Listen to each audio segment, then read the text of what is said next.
Okay, it's June 13th and we've noticed lots of cutter bee activity on this crepe myrtle. Not just the bees themselves, but also the leaves being cut. So we're going to try to attract them with the Invita-Bee.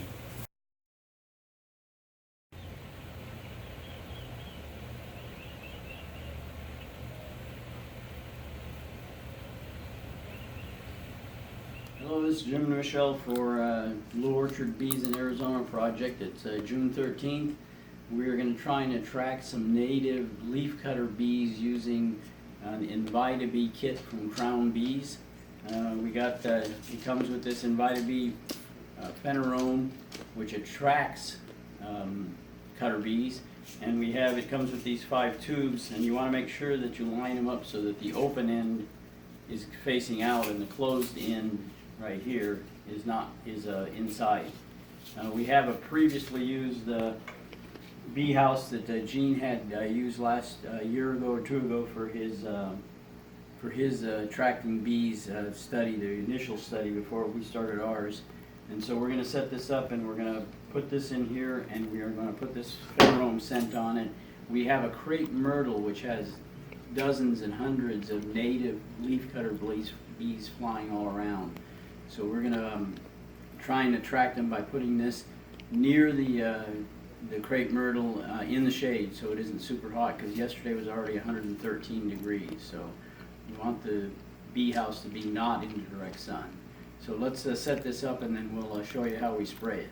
Okay, we're going to put in the tubes. We're just going to fit them right in here in this existing one. And you can see there's different size holes for different size bees. There's obviously a lot of literature on what size holes are best for bees, but we have a number of different cardboard tubes, some bamboo type tubes, wooden block tubes. So we have a lot of choices for the bees if they're around. And we have seen leafcutter activity in the habitats we already set up. In fact, we have 5 or 6 tubes that are filled with leafcutter larvae, or leafcutter activity. So, okay, so now we put these in here. They're fairly stable. And we push that one in. And then now here's the Invita-Bee kit. And so here we go. We're going to try. Let me figure out where the opening is. Okay. So ready?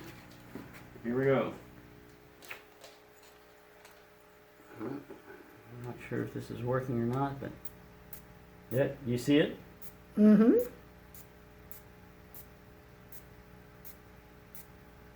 And the instructions say you get like 20 sprays and use 10 sprays for each setup. So let's do that. I think that was roughly 10 sprays. And you can smell it already, although the instructions said to use gloves, which of course I did not. And now it's coming up. I think that's mostly the... What does it smell like? I think the instructions say that the active ingredient is 2% and the inactive ingredient is 98. I think the 98 is the carrier. That's what's making me sneeze a little. It's not the active ingredients. And so it said in a few seconds or a few minutes it quickly goes away, the carrier. And so it should be ready to set up. So let's go outside and set it up.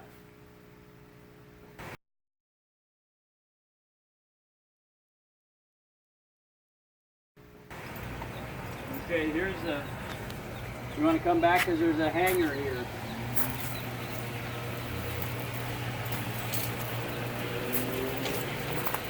Right here. Oh, okay. Okay, you ready? Mm-hmm.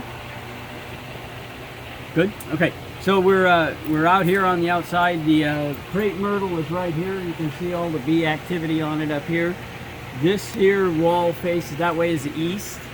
The sun's just coming up now. It's like 6:30 in the morning on the 13th, and so we found this post here, shaded from the direct sun in the afternoon mostly. And so we're going to put it right here and see if we can attract some bees. Some native leafcutter bees, not bees that we had put out. So let's attach this.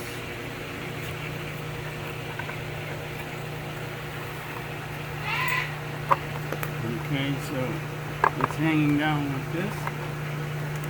And I think that should be fairly stable right there. So you can see, come around, if you come around and see from here, this is our There's a crepe myrtle.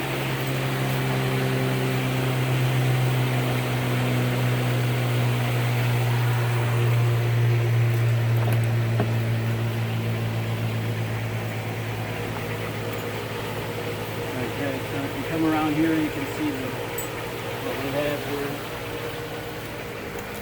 So we've sprayed this with the bee attractant, and let's see what we get over the next few days, weeks.